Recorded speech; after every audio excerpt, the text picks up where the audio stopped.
تعظیم نبی کا سنتے ہی جنہیں سوزش سی ہو جاتی ہے،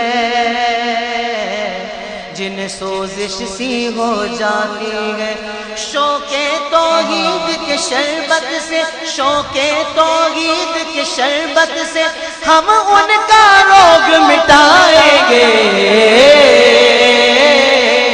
توحید و رسالت کی خاطر ہر باطل سے ٹکرائیں گے، توحید و رسالت کی خاطر ہر باطل سے ٹکرائیں گے۔ ہم آل نبی کے مت والے، حسنین کے مشن کے وارث،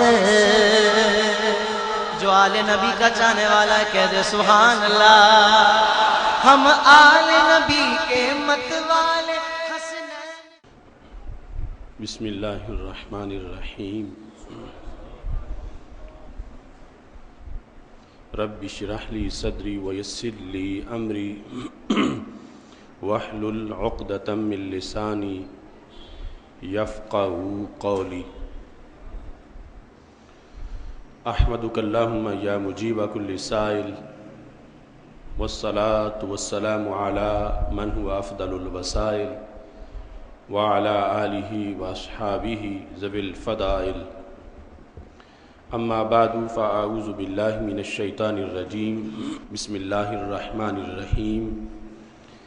انما یخشی اللہ من عبادہ العلماء، صدق اللہ العظیم وصدق رسولہ النبی الکریم الامین۔ ان اللہ وملائکتہ یصلون علی النبی یا ایہا الذین آمنوا صلوا علیہ وسلموا تسلیما۔ الصلاۃ والسلام علیک یا سیدی یا رسول اللہ وعلی آلک واصحابک یا حبیب اللہ۔ مولاي صل وسلم دائما ابدا علی حبیبک خیر الخلق کلہم، منزہ عن شریک فی محاسنہ فجوہر الحسن فیہ غیر منقاسم۔ یا اکرم الخلق مالی من الوذ بہ سواک عند حلول الحادث العمم۔ محمد تاج رسل اللہ قاطبۃ، محمد صادق الاقوال والکلم، محمد ذکرہ روح لانفسنا، محمد شکرہ فرد علی الامم۔ رب صلی وسلم دائما ابدا علی حبیبک خیر الخلق کلہم۔ اللہ تبارک و تعالی جل جلالہ وعم نوالہ واتم برہانہ وعظم شانہ وجل ذکرہ وعز اسمہ کی حمد و ثنا، اور حضور سرور کائنات، مفخر موجودات، زینت بزم کائنات، دستگیر جہاں، غم گسار زماں، سید سربراں، حامی بے کساں، قائد المرسلین، خاتم النبیین، احمد مجتبیٰ جناب محمد مصطفیٰ صلی اللہ علیہ وآلہ وصحابہ وبارک وسلم کے دربار گہربار میں ہدیہ درود و سلام عرض کرنے کے بعد، رب ذوالجلال کے فضل اور توفیق سے آج خطبہ جمعۃ المبارک میں ہماری گفتگو کا موضوع ہے علم اور احتیاط۔ علم کی بہت زیادہ قدر و قیمت اور فضیلت قرآن و سنت میں بیان کی گئی،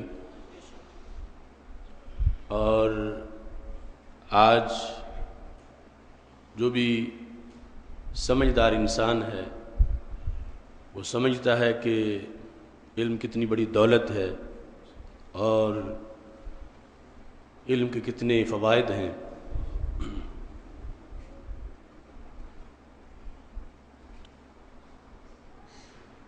اور علم ہی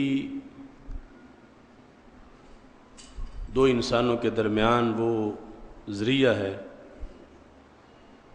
کہ جس کی وجہ سے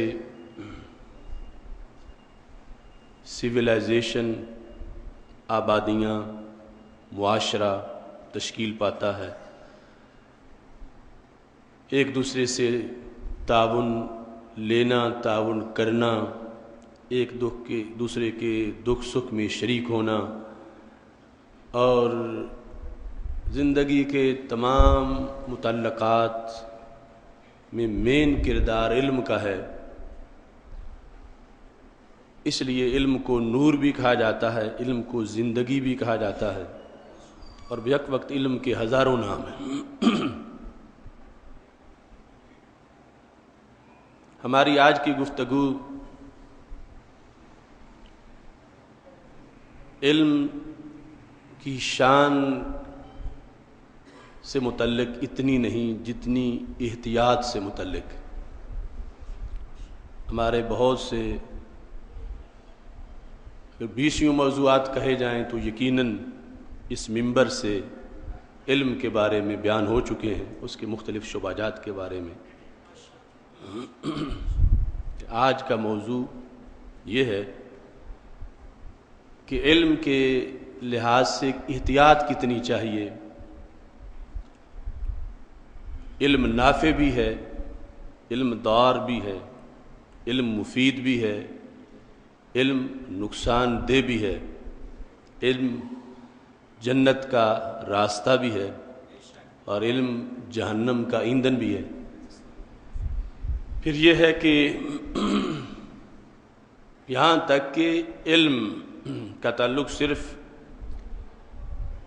انسان کے گھر سے نہیں، انسان کے کپڑوں سے نہیں، انسان کے بدن سے نہیں، بلکہ علم کا تعلق انسان کے گوشت اور خون سے ہے۔ استعمال کرتے وقت لوگ جس چیز کا جتنا قرب ہو اس کے لحاظ سے پھر زیادہ سیریس ہوتے ہیں کہ چونکہ یہ کپڑے میرے بدن سے لگنے ہیں تو یہ ان میں جراثیم نہیں ہونے چاہیے، اور پھر یہ معجون یا یہ مالش میں نے جو کہ بدن کے اوپر استعمال کرنی ہے، یہ تیل بدن پہ لگانا ہے، تو اس تیل میں کسی لحاظ سے کوئی ایسا سائیڈ افیکٹ نہیں ہونا چاہیے، اور اس میں کوئی آلودگی نہیں ہونی چاہیے۔ لیکن جس چیز نے خون میں شامل ہونا ہو، اور صرف خون میں نہیں، گوشت میں، یعنی اس کی سرکولیشن کے علاوہ اس نے بدن کا ایک حصہ بننا ہے، اس کے لحاظ سے انسان کو کتنی بڑی احتیاط کی ضرورت ہے۔ ہمیشہ کائنات میں جتنے بھی فطور آئے وہ علم میں احتیاط نہ ہونے کی وجہ سے آئے۔ نبیوں کے مقابلے میں لوگوں نے علم کا ڈھنڈورا پیٹا، نبیوں کے مقابلے میں۔ تو اب نبی اللہ کے عظیم رسول علیہ السلام انہیں ایک طرف دعوت دے رہے تھے، قومیں کہہ رہی تھی ہم خود جانتے ہیں، ہمیں پتہ ہے ہمارا فائدہ کس میں ہے، ہمیں خود علم ہے۔ اس ایسے ضابطے انہوں نے گھڑے ہوئے تھے۔ چونکہ قرآن مجید برہان رشید پوری اقوام کے خلاصے کے طور پر نازل ہوا کہ پہلے قومیں کیسے بگڑیں، کیسے صحیح ہوئیں، اللہ کے حکم کے مقابلے میں وہ کیسے اکڑے اور کون فرما بردار بنے۔ تو اس لحاظ سے یعنی ساری قوموں کا عروج و زوال وہ ہمیں قرآن مجید میں بتایا گیا، اور مقصد یہ تھا کہ وہ تو جیسے وہ گزر گئے، اب تمہارا اس میں یہ ہے کہ اب نئے سرے سے کوئی آیت نہیں اترے گی، اور نبوت کا دروازہ ہمارے آقا علیہ السلام پہ بند ہو چکا ہے، تو قیامت تک اسی قرآن سے تم نے اپنے حالات کو صحیح کرنا ہے کہ جب بھی کوئی فتنہ جنم لے گا تو اس کی کوئی نہ کوئی مثال کسی صدی میں پہلے گزری ہوگی پہلی قوموں میں۔ تو آج علم کی ایک تقسیم ہے دین اور دنیا کا علم، علم کی ایک تقسیم ہے مفید اور غیر مفید علم، علم کی ایک تقسیم ہے کہ صحیح العقیدہ انسان اور بد عقیدہ انسان کا علم۔ تو ان ساری چیزوں کو پیش نظر رکھتے ہوئے یہ آپ نے گفتگو سماعت کرنی ہے، جو تقریباً 1 گھنٹہ کی ہوگی، لیکن اس میں پیغام صدیوں سالوں کا موجود ہوگا انشاءاللہ، کیونکہ جس قرآن سے ہم نے پڑھ کے سنانا ہے، اس نے قیامت تک کے لیے ہمارے لیے ہر چیز کھول کے بیان کی۔ مطلقاً نالج، مطلقاً علم، مطلقاً انسانی بہتری کے قواعد و ضوابط، اس کی بات قرآن نہیں کرتا۔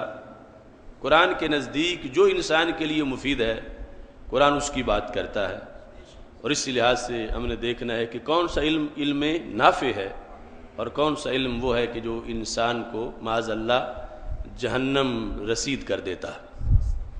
قرآن مجید برہان رشید میں خالق کائنات جل جلالہ نے فرمایا ہے، سورہ بقرہ میں آیت نمبر 102 ہے، وَيَتَعَلَّمُونَ مَا يَضُرُّهُمْ وَلَا يَنْفَعُهُمْ، اور وہ سیکھتے ہیں وہ چیز جو انہیں نقصان دیتی ہے، فائدہ نہیں دیتی۔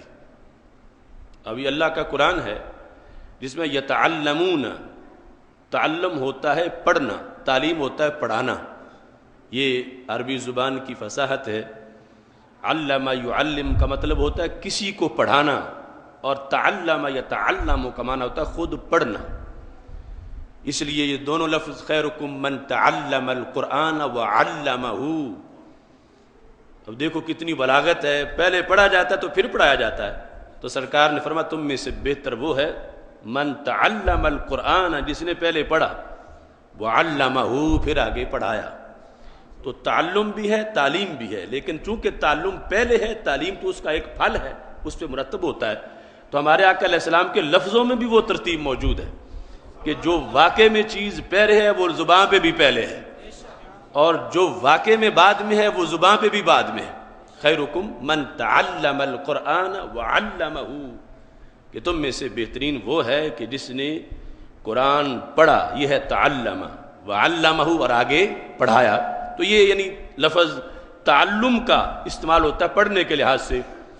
آگے عام ہے کہ وہ کیسا پڑھنا ہو، تو حدیث میں تو اس کا جو منظر بیان کر دیا قرآن کے لحاظ سے، اور قرآن مجید میں اللہ فرما رہا وَيَتَعَلَّمُونَ، کچھ لوگوں کا رویہ بیان کر رہا ہے اللہ کہ وہ پڑھتے ہیں، سیکھتے ہیں کس چیز کو، ما یضرہم، جو انہیں نقصان دیتی ہے، ولا ینفعہم، اور ان کو فائدہ نہیں دیتی۔ تو اللہ ان کی مذمت کر رہا ہے کہ یہ پڑھنا میرے نزدیک پسند نہیں ہے، میں مطلقاً پڑھائی کو پسند نہیں کرتا کہ یہ وہ پڑھائی کر رہے ہیں کہ جو انہیں نقصان دیتی ہے اور انہیں فائدہ نہیں دیتی۔ تو رب ذوالجلال نے اس آیت میں خود دو قسمیں بیان کر دیں کہ مطلقاً پڑھائی قرآن اس کا علمبردار نہیں ہے، قرآن اس پڑھائی کا علمبردار ہے کہ جو انسان کو فائدہ دیتی ہو، نہ وہ کہ جو انسان کو نقصان دیتی ہو۔ دوسرے مقام پر سورہ غافر میں آیت نمبر 83 ہے، رب ذوالجلال فرماتا ہے فَلَمَّا جَاءَتْهُمْ رُسُلُهُمْ بِالْبَيِّنَاتِ، جب آئے ان کے پاس ان کے رسول علیہ الصلوۃ والسلام روشن دلیلیں لے کر۔ اب یہ پہلی ساری قوموں کی بات ہو رہی ہے، قرآن پوری تاریخ نبیوں کے ساتھ امتوں کا جو رویہ ہے وہ بیان کرتے ہوئے اللہ فرماتا ہے آئے ان کے پاس ان کے رسول، صرف ایک رسول کی بات نہیں، رسولہم، ان قوموں کے رسول آئے، خالی نہیں آئے، بینات لے کے آئے، روشن دلیلیں لے کر آئے، میریکلز، معجزات لے کے آئے، ریویلیشن اور وحی کا نور لے کے آئے۔ تو پھر کیا ہوا؟ حالانکہ قوموں کو چاہیے تھا کہ ان کا استقبال کرتے کہ رب کا پیغام لے کے ہمارے پاس آ گئے ہیں، لیکن بالعموم قوموں کا طرز عمل کیا تھا؟ کس چیز نے ان کو فطور میں ڈالا؟ وہ کیوں متکبر بن گئے؟ اللہ فرماتا فرحو، وہ قومیں خوش ہوئیں، بما، اس کے ساتھ، عندہم من العلم، جو انہیں پہلے علم تھا۔ انہوں نے کہا ہمارے لیے وہ کافی ہے، نبیو جو تم لائے ہمیں اس کی ضرورت نہیں۔ فرحو بما عندہم من العلم، وہ خوش ہوئے اس چیز پر جو ان کے پاس تھا علم۔ نبیوں کے علم کا انہوں نے استقبال نہیں کیا کہ تم تو ہمارے مشکل کشا بن کے آ گئے کہ ہمیں پتہ نہیں چل رہا تھا کہ رب راضی کیسے ہوتا ہے اور ناراض کیسے ہو جاتا ہے، تم ہمیں سمجھانے آ گئے ہو، تم اللہ کے پیغمبر ہو، تمہاری بات تو حتمی ہے، جو بتاؤ گے کہ رب راضی ہوتا ہے یقیناً اس سے راضی ہوتا ہے۔ انہیں چاہیے تھا کہ شکر کرتے کہ تم آگے ہو، لیکن انہوں نے کہا کہ ہم خود جانتے ہیں، ہمارے پاس علم ہے، ہم پڑھے ہوئے ہیں، ہمیں تمہاری دعوت کی ضرورت نہیں. یہ ان قوموں کا رویہ تھا اپنے نبیوں کے ساتھ. تو وہ نبیوں کے مقابلے میں کیوں اکڑ گئے؟ علم کی بنیاد پر. تو ایسا علم جو بندے کو نبوت سے باغی بنائے، اللہ اس کی قرآن میں مذمت کر رہا ہے.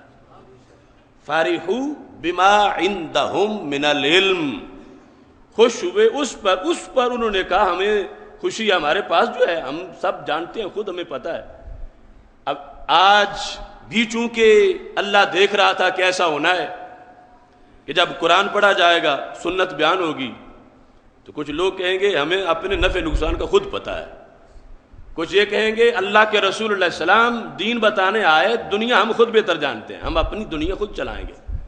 ہم قرآن کے کہنے پر سجدہ رب کو کریں گے، مگر ہم دکان پہ سودا اپنی مرضی سے بیچیں گے. ہم اپنی دنیا، ہم نے زندگی گزارنی ہے، ہم نے اپنے کاروبار چلانے ہیں. ہم خود جانتے ہیں کہ مندہ کس میں ہے، فائدہ کس میں ہے، تجارت کے گر ہمیں خود آتے ہیں. تو قرآن نے پہلے شیشہ دکھا دیا کہ ایسے بگڑے ہوئے لوگ پہلے بھی گزرے ہیں کہ جب انہیں کہا گیا کہ نبی آگے ہیں رب کا نظام لے کر، اللہ کا پیغام لے کر، تو انہوں نے کہا نہیں، ہمیں تو خود پتہ ہے، ہم بہتر جانتے ہیں. فرحوا بما عندهم من العلم، انہوں نے ترجیح اپنے علم کو دی، اپنا گھڑا ہوا علم اس کو انہوں نے ترجیح دی. تو پھر کیا ہوا؟ وحاق بهم ما كانوا به يستهزئون، پتہ چلا انہوں نے صرف نبیوں کے علم کو معاذ اللہ مسترد ہی نہیں کیا بلکہ اس کا مذاق بھی اڑایا. یہ تم جو لے آئے ہو اس میں تو انسانیت کا فائدہ ہی نہیں ہے، تم جو باتیں کرتے ہو عقل قبول ہی نہیں کرتی. استہزاء اڑایا. تو پھر اللہ فرماتا ہے عذاب نے ان کو گھیرا، انہوں نے عذاب کا، ان قوموں نے ذائقہ چکھا. اور قرآن نے یہ واضح کیا کہ پھر آگے بھی جو آ کے نبوت کے علم کے بارے میں، اللہ کے دین کے مقابلے میں اپنی عقل کا کلمہ پڑھ لے گا اور عقل کو اپنا نجات دہندہ مان لے گا، محض عقل کے پیچھے چل پڑے گا، اس کا کے فالوورز بن جائیں گے. ان کی روشنی چند دنوں کی ہے، ان روشن خیالوں کو پھر زندگی میں بھی روشنی نہیں ملے گی، قبر میں بھی روشنی نہیں ملے گی، اور برزخ میں اور پھر فردوس میں ان کی روشنی ختم رہے گی. اور جنہوں نے اللہ کی دی ہوئی روشنی کو روشنی مانا، ان کی روشنی کے چراغ کبھی بھی بجھ نہیں سکیں گے. اب یہاں پر دو آیات جو میں نے پڑھی، ان میں علم پڑھنے اور علم والا ہونا، ان دونوں کا ذکر ہے. لیکن دونوں جگہ رب ان کی مذمت کر رہا ہے، کیونکہ یہ علم نبوت کے مقابلے میں آ رہا ہے، نبوت سے ٹکرا رہا ہے.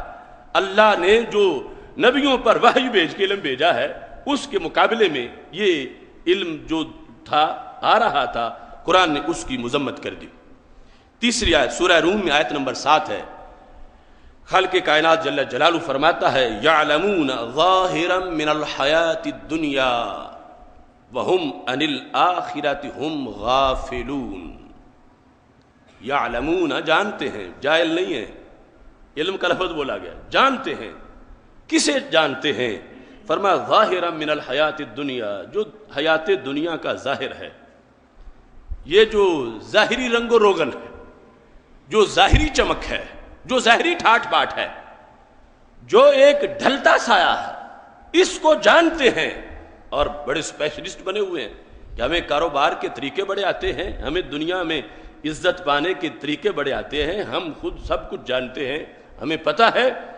تو خالق کائنات فرماتا وہم عن الآخرۃ ہم غافلون، اور آخرت سے غافل ہو کے بیٹھے ہوئے ہیں. تو یہاں اشارہ دے دیا گیا کہ علم نافع وہ ہوتا ہے جو بندے کو آخرت کی طرف متوجہ کرے، اور جو بھی بندے کو آخرت بھلا دے وہ علم نافع نہیں ہوتا. جو بھی بندے کو آخرت سے پیچھے ہٹا دے، آخرت کے بارے میں بندے کو جو غافل کر دے، وہ علم کوئی بھی ہو، وہ علم نافع نہیں ہوتا. علم نافع وہ ہوتا ہے کہ جس سے بندے کو آخرت کی یاد آتی رہے.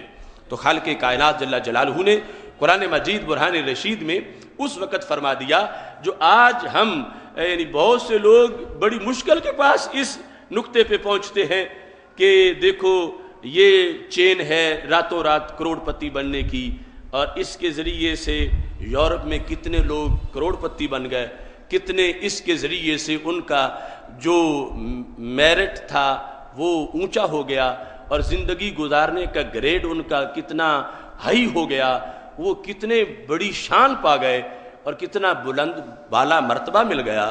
تو اللہ فرماتا ہے یہ تم سے پہلے ساری باتیں ہو چکی ہیں، یعلمون ظاہرا من الحیات الدنیا وہم عن الآخرۃ ہم غافلون۔ جو بھی کمائی کر کے سونے کے محل میں بیٹھ جائے اور دل میں آخرت نہیں ہے تو اللہ فرماتا ہے یہ جاہل ہے، اسے علم نہیں ہے۔ علم وہ ہے حقیقت میں کہ جو بندے کو انما یخشی اللہ من عبادہ العلماء، یہ ہے حقیقی علم کی تعریف کہ جہاں علم آئے وہاں رب کا خوف آ جاتا ہے، وہاں علم آ جائے جہاں بھی وہاں رب کا ڈر غالب آ جاتا ہے، اور اس سے پہچانا جاتا ہے کہ کیا تقسیم ہے، علم نافع کون سا ہے، علم دار کون سا ہے، نقصان دینے والا۔ یہ آیات میں بھی اس طرف واضح رہنمائی کر دی گئی، جس کی آگے پھر احادیث کے اندر تفصیل ہوئی۔ صحابہ کرام رضی اللہ تعالی عنہم نے اس کی وضاحت کی کہ مطلقاً یہ تو تقسیم اب کی ہے کہ دین دنیا کا علم جدا جدا، ورنہ شریعت مطہرہ میں جس وقت رزق حلال کو، کسب اور کمائی کو جو شریعت کی روشنی میں ہے عبادت قرار دیا گیا ہے، اور ایک حصہ نہیں، اسے عبادت کے کئی حصے قرار دیا گیا ہے۔ اور ہمارے آقا علیہ السلام نے فرمایا کچھ گناہ نماز پڑھنے سے نہیں جھڑتے، وہ ٹوکری اٹھانے سے جھڑ جاتے ہیں۔ کچھ گناہ روزہ رکھنے سے نہیں جھڑتے، لیکن الہموم فی طلب المعیشہ، کہ جس وقت بندہ اپنے رزق روزگار کی فکر میں غمگین ہوتا ہے، اس کے وہ گناہ جھڑ جاتے ہیں جو روزہ رکھنے سے بھی نہیں جھڑے تھے۔ تو پھر پتہ چلا کہ اسلام کے اندر یہ نہیں ہے دنیا کے بندہ دنیا کا کام کرے، دنیا یہ ہے کہ بندہ آخرت سے غافل ہو جائے، کہ جس وقت آخرت سے غافل ہوا تو پھر وہ دنیا میں ہے، اور جب دنیا کا وقت پہ کام کرتا ہے لیکن رب کے دربار میں اپنی حاضری لگواتا ہے، غفلت نہیں کرتا اور آخرت کو سامنے رکھتا ہے، پھر شریعت مطہرہ اس کے ان امور کو جو شریعت کے روشنی میں وہ چلا رہا ہے اسے شریعت دنیا قرار نہیں دیتی، شریعت اس کو دین ہی کا حصہ قرار دیتی ہے۔ سید عالم نور مجسم شفیع معظم صلی اللہ علیہ وسلم سے جس وقت صحابہ کرام رضی اللہ تعالی عنہم نے اس سلسلہ میں مختلف دعائیں حاصل کیں تو ہمارے آقا علیہ السلام کا یہ فرمان جامع ترمذی کی کتاب الدعوات میں بھی موجود ہے کہ ہمارے آقا علیہ السلام نے خود دعا مانگی، جب کہ آپ کو تو رب نے پہلے ہی وَعَلَّمَكَ مَا لَمْ تَكُنْ تَعْلَمْ وَكَانَ فَضْلُ اللَّهِ عَلَيْكَ عَظِيمًا، اتنے علوم دے دیے کہ پوری کائنات کی انسانیت سارے مل جائیں تو ہمارے آقا علیہ السلام کے علم کے مقابلے میں سب کا علم اتنا نہیں بنتا جتنا ایک صحرا کے مقابلے میں ریت کی ایک ذرے کی حیثیت ہوتی ہے۔ اس کے باوجود دعا مانگی اللہم انفعنی بما علمتنی وعلمنی ما ینفعنی وزدنی علما، اے میرے اللہ جو تو نے مجھے پہلے علم دے دیا اس کا مجھے فائدہ دے، جو میں یعنی یہ امت کو بتا دیا کہ اللہم انفعنی بما علمتنی، جتنا تو نے مجھے علم دے دیا ہے اس کو زنگ نہ لگے، اس کا مجھے فائدہ دے کہ میں اس پہ عمل کروں، میں اسے پڑھاؤں، میں اسے پھیلاؤں، خواہ وہ کسی کے پاس سیر ہے یا من ہے یا ٹن ہے، جتنا ہے اے اللہ جو تو نے مجھے دے دیا ہے علمتنی، تو نے سکھایا ہے، اور اللہ کی طرف سکھانے کی نسبت اس لیے ہے اگرچہ پڑھایا استاذ نے، مگر توفیق تو رب نے دی ہے، جو تو نے مجھے پڑھا دیا ہے میرے اللہ وہ اس کا تو مجھے فائدہ دے، اور پھر وَعَلِّمْنِي مَا يَنفَعْنِي، اور آگے مجھے وہی پڑھا جو مجھے فائدہ دے، مجھے اس کی تعلیم دے جو مجھے فائدہ دے، وَزِدْنِي عِلْمًا، اور میرے علم میں تو اضافہ کر۔ مسلسل یہ دعا مانگتے رہنے کا ہمارے آقا علیہ السلام نے ہمیں حکم دیا، اور پھر خود قرآن مجید برہان رشید میں بھی موجود ہے۔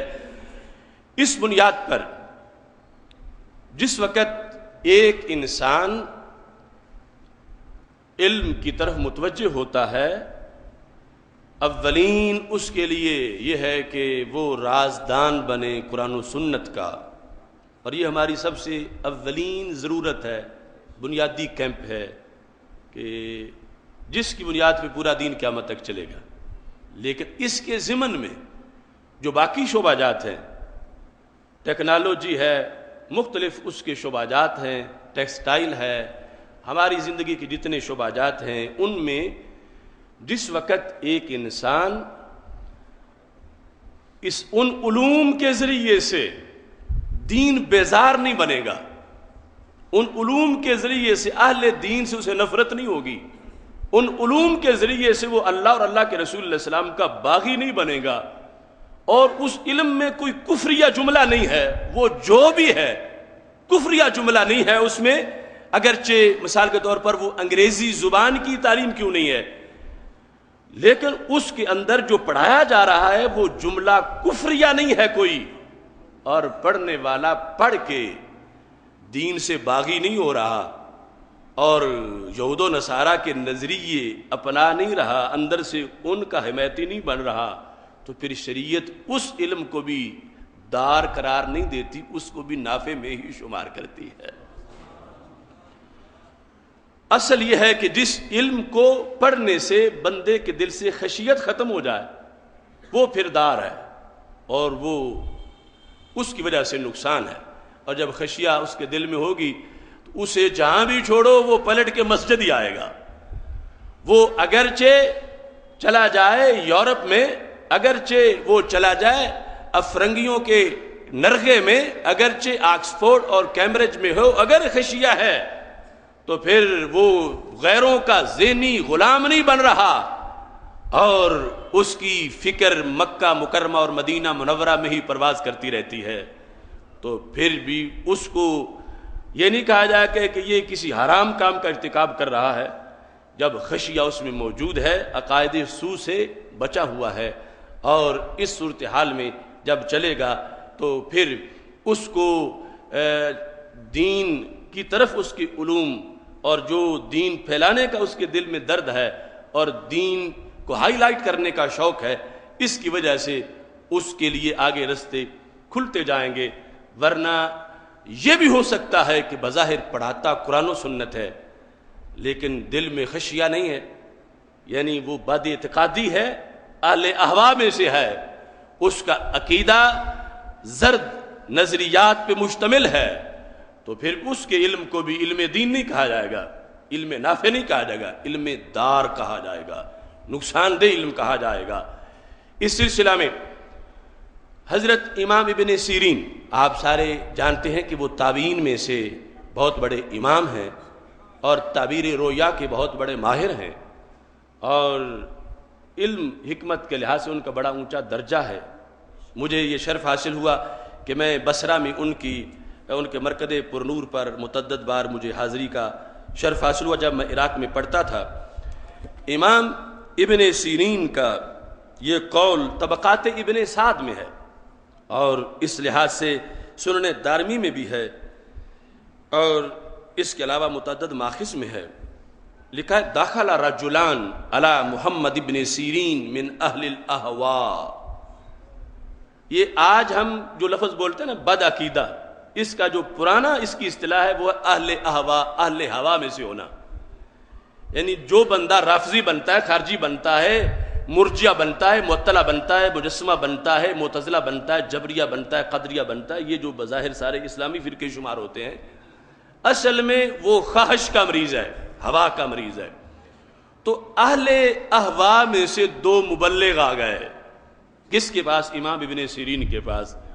یہ 15ویں صدی نہیں ہے، ابھی دور صحابہ ہے رضی اللہ تعالیٰ عنہم، اور یہ تابعین جو صحابہ سے پڑھنے والے ہیں، ان کے پاس دو مبلغ آ گئے۔ فقال یا ابا بکر نحدث لک بحدیث، انہوں نے کہا ہم حاضر خدمت ہو گئے ہیں، آپ کو درس حدیث دینے آئے، تبلیغ کرنے آئے۔ انہوں نے آ کر یہ کہا امام ابن سیرین سے، قال لا، فرمایا نہیں مجھے درس نہ دو، تم حدیث مجھے نہ سنا۔ اب عجیب بات ہے، وہ حدیث سنانے آئے ہیں، امام ابن سیرین نے حدیث سننے سے انکار کر دیا۔ قال فنقرأ علیک آیۃ من کتاب اللہ، چلو حدیث میں شاید تمہیں یہ شک ہے کہ کوئی گھڑی ہوئی روایت ہم بیان کرنا چاہتے ہیں، سچی حدیث نہیں بیان کرنا چاہتے. ہم تمہیں درس قرآن دینے آئے ہیں، ایک آیت قرآن کی تمہیں پڑھائیں گے، ایک آیت کا درس دیں گے. آپ نے فرمایا اللہ مجھے تمہارا درس قرآن بھی برداشت نہیں ہے. اب دیکھو یعنی علم میں جو احتیاط ہے، علم میں احتیاط، درس قرآن درس حدیث کتنا خوبصورت نعرہ ہے، اور دو مبلغ آ گئے ہیں. درس قرآن درس حدیث شعار ہے. ابن سیرین نے تبلیغ سننے سے انکار کر دیا. لوگ کہتے ہیں تقریر سننی، اگر وہ ذلیل کر رہا ہے ٹی وی پہ تو پھر کیا ہے تقریر، قرآن و سنت ہی تو بیان کر رہا ہے. ہم جن کی جو ڈیفنس پاور ہے وہ 5% ہے، اور امام ابن سیرین جو 95% رکھتے ہیں اپنی دفاعی طاقت، انہوں نے چال باز مبلغ کی تقریر سننے سے انکار کر دیا. انہوں نے کہا، وہ کہتے ہیں آیت پڑھانی ہے، فرمایا میں نے آیت بھی تم سے نہیں پڑھنی. انہوں نے کہا حدیث پڑھانی، فرمایا حدیث بھی نہیں پڑھنی. پھر وہ بیٹھ گئے، فرمایا تقومان انی والا قمت، تم نے اٹھنا ہے یا میں اٹھ کے چلا جاؤں. امام ابن سیرین جیسا امام ان دو مبلغوں کو کہہ رہا ہے تم نے اٹھنا ہے یا میں اٹھ کے چلا جاؤں، یعنی مجھے تمہارا بیٹھنا بھی برداشت نہیں. تقومان انی، تم نے میرے پاس سے اٹھنا ہے، وَإِلَّا قُمْتُ، جو نہیں اٹھنا تو میں اٹھ کے چلا جاتا ہوں، میں تمہارے پاس نہیں بیٹھوں گا. یعنی آج ایک دکاندار، ایک ریڈی لگانے والا، ایک سادہ سا انسان، ایک سکول کا محض پڑھا ہوا، ایک قرآن و سنت کا جو متبحر عالم دین نہیں ہے، وہ کہتا ہے مجھے کوئی کیسے خراب کر لے گا، میں جانتا ہوں صحیح کیا ہے غلط کیا ہے. جو بھی تبلیغ کرتا ہے میں درس سن لیتا ہوں، میں ٹی وی کا سوئچ آن کرتا ہوں، جو بھی بول رہا ہو میں سن لیتا ہوں.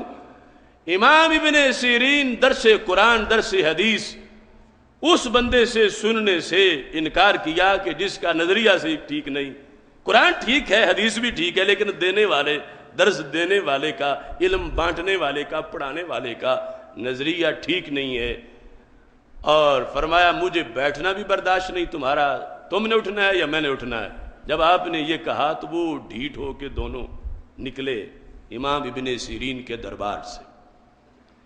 اب یہ ائمہ نے بطور فخر امام ابن سیرین کا قول کتابوں میں نکل کیا. یعنی دوسرے لفظوں میں آج بر صغیر پاک و ہند میں جس وقت مجدد دین و ملت امام اہل سنت حضرت امام احمد رضا خان فاضل بریلوی رحمۃ اللہ علیہ کا اگر ہم کوئی قول پیش کریں تو کئی لوگ ایسے ہیں وہ کہتے ہیں یہ تو بڑی شدت پسندی ہے. تو میں کہتا ہوں یہ کوئی بریلی شریف میں گھڑی تو نہیں گئی، یہ تو صحابہ سے پڑھی گئی ہے. یعنی وہ امام ابن سیرین کوئی فاضل بریلی نہیں ہے کہ بریلی شریف سے پڑھے ہوئے ہوں. یہاں تو جو آیا ہے وہ پیچھے سے آیا. وہ امام ابن سیرین کسی کا درس قرآن نہیں سن رہے، درس حدیث نہیں سن رہے، بیٹھنے بھی نہیں دے رہے پاس، اور کہا تم نے اٹھنا ہے یا میں نے اٹھنا ہے. وہ دونوں اٹھ کے جب باہر نکلے، فقام الرجلان، دونوں مبلغ اٹھ کے کھڑے ہو گئے، فخرجا، نکل گئے. فقال بعض القوم، پیچھے جو مرید بیٹھے تھے وہ بولے، شاگرد بیٹھے تھے، ان میں سے کسی نے سوال کیا، کہنے لگے ما علیک ان یقرأ آیتا، ابن سیرین آپ جیسا امام بندہ ہو تو کیا حرج تھا اگر وہ آیت کی تلاوت کر لیتے؟ آپ نے ان کو آیت بھی نہیں پڑھنے دی، اتنی بھی اجازت نہیں دی کہ وہ اتنی آیت پڑھ کے تمہیں یہاں تو ہماری محفل میں تبلیغ کر لیتے. آپ نے ان کو آیت بھی نہیں پڑھنے دی. تو امام ابن سیرین کا جواب سنو. فرمایا انی کرہت ان یقرأ آیتا فیحرفاہا فیقر ذلک فی قلبی. فرمایا مجھے یہ ناپسند تھا کہ وہ آیت پڑھیں اور اس کے معنی میں واردات کریں. انی کرہت ان یقرأ آیتا، کہ وہ ان یقرأ آیتا، کہ وہ دونوں آیت پڑھے، فیحرفاہا، اور پھر اس میں تعریف کریں، یعنی مانوی تعریف، اپنے گھڑے ہوئے مطلب اپنے عقیدے کے مطابق بیان کریں. تو پھر فیقر ذلک فی قلبی، فرما ان میں سے کوئی بات بھی میرے دل میں قرار پکڑ جائے جو ان کی گڑھی ہوئی سوچ ہے تو میں قرآن سے انکار نہیں کر رہا تھا، میں ان کی واردات سے انکار کر رہا تھا، تو مجھے یہ پسند نہیں تھا۔ اب اتنے بڑے امام کو اگر یہ ہے کہ تبلیغ میں کوئی نہ کوئی ملاوٹ کر جائے گا، آج ہم نے صرف یہی دیکھنا ہے کہ فلاں درس سے قرآن دے رہا ہے، فلاں درس سے حدیث دے رہا ہے، اور پھر ہمیں پتہ ہے کہ صحیح کیا ہے غلط کیا ہے، ہم دیکھ لیں گے اس میں سے، تو یہ بڑی دور کی بات ہے۔ یعنی آج کے جو معاملات، یعنی جتنے فتنے فتور ہیں اس وقت، ان میں سے سب سے بنیادی بات علم میں احتیاط کا نہ ہونا ہے۔ علم میں احتیاط کا نہ ہونا، یہ سب سے بڑا فتنہ ہے۔ یہ جو کچھ بھی ملک میں ہو رہا ہے، خواہ وہ کیمبرج آکسفورڈ کے گندے کیڑے گٹروں کے کر رہے ہوں اس ملک میں، یا وہ مسجد مدرسہ جو مسجد درار سے تعلق رکھنے والے لوگ ہیں وہ کر رہے ہوں، یہ سارے کا سارا فتنہ علم میں عدم احتیاط کی وجہ سے ہے۔ اور اگر علم میں احتیاط کی جاتی رہتی تو وہ نوبت امت میں نہ آتی جو آج معاذ اللہ ہر طرف نوبت آئی ہوئی ہے۔ اس واسطے ہمارے آقا علیہ الصلوۃ والسلام نے فرمایا ان ھذا العلم دین، یہ جو علم ہے یہ خود ایک دین ہے، علم خود ایک دین ہے۔ فرمایا دیکھنا دین کس سے حاصل کر رہے ہو، کسی بے دین سے تو دین نہیں لے رہے۔ علم کے بارے میں شرطیں ہیں لینے کے لحاظ سے، یہ نہیں کہ جو بھی بول رہا ہو اس کی سنو، جو بھی بول رہا ہو۔ صحیح مسلم میں ہے، ائمہ کے اقوال مقدمہ میں لکھے ہیں۔ ایک زمانہ تھا جو کہتا تھا قال رسول اللہ صلی اللہ علیہ وسلم، سرکار نے یوں فرمایا، ہم سن لیتے تھے۔ فرمایا اب ہم نہیں سنتے، ابھی دور تابعین ہے، فرمایا اب نہیں سنتے کیونکہ بگاڑ آ گیا ہے، ہم ہر کسی کی نہیں سنتے۔ فرمایا ہم صرف اہل سنت کی بات سنتے ہیں۔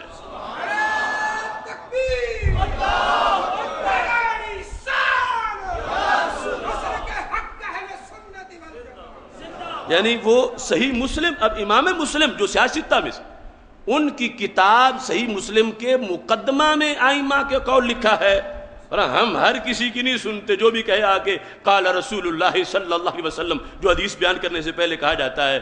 فرمایا جو اس طرح کہے اور عقیدہ اس کا سنی نہ ہو، ہم اس کی بات نہیں سنتے، ہم اس کی سنتے ہیں کہ جس کے دل میں عقیدہ اہل سنت کا ہو اور پھر قال رسول اللہ صلی اللہ علیہ وسلم کہہ رہا۔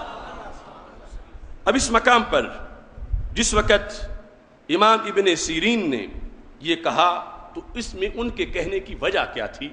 یہ اوپر نبی اکرم نور مجسم شفیع معظم صلی اللہ علیہ وسلم کا فرمان ہے جو حضرت عبداللہ بن عمر رضی اللہ تعالیٰ عنہ ہمارے آقا علیہ الصلوۃ والسلام سے روایت کرتے ہیں، اور وہ فرمان پھر اس انداز کا ہے کہ خود صحابہ کے اپنے اقوال میں بھی ملتا ہے، متعدد صحابہ کی طرف سے خود وہ قول کہا گیا جو سرکار سے بھی ثابت ہے، اگرچہ جو سرکار کی حدیث کے لحاظ سے ہے اس کی سند اتنی مضبوط نہیں، لیکن صحابہ نے جو آگے بتایا وہ قطعی سندوں سے، تابعین نے جو بتایا وہ قطعی سندوں سے ثابت ہے، تو پتہ چلا پھر صحابہ نے سرکار ہی سے سنا تھا، اگرچہ اپنی طرف سے بیان کر رہے ہیں، تو سرکار سے جب ایک سند سے ثابت ہوا تو پھر بات پکی ہے کہ ہمارے آقا علیہ الصلوۃ والسلام نے حضرت ابن عمر سے کہا، عبداللہ بن عمر رضی اللہ تعالی عنہ سے کہا دینک دینک، ابن عمر دین بچا کے رکھنا، دین بچا کے رکھنا، اپنا دین بچا کے رکھنا، اپنا دین بچا کے رکھنا۔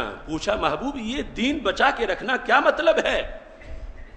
فرمایا کسی صحیح العقیدہ سے دین حاصل کرنا، یعنی جو پڑھنا ہے یہ امت کو آگے بتانا۔